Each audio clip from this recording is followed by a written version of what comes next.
Welcome everyone to the TechLog YouTube channel. For this video of TechLog, I will be showing you how to delete your TikTok Lite account. Now to do that, what you have to do is open the TikTok Lite application and then you need to get logged in into the account.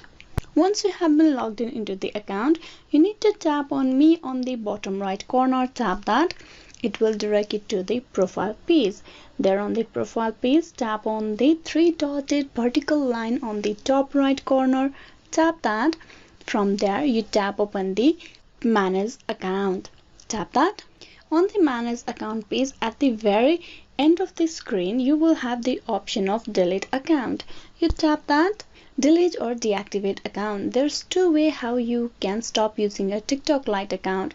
That is to deactivate, that is a temporary process. To delete is to delete your account permanently. You need to tap on delete account permanently. So before you delete your TikTok, you can download all the TikTok data that you have used previously. Everything on TikTok that you have gone through will be downloaded and will be sent to you through the email. If you want to download everything, you can tap on request download. If not, you can just tap on by continuing. You reviewed your data request and wish to continue deleting your account. Click on continue.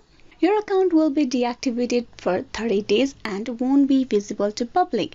And after 30 days, your account will be deleted permanently.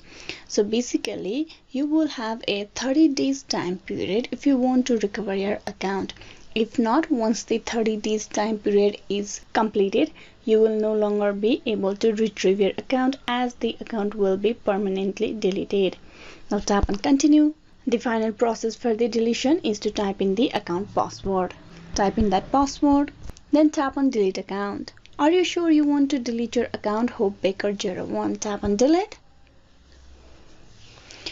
The account logging has been expired, and with that, the deletion process of your TikTok Lite account is completed.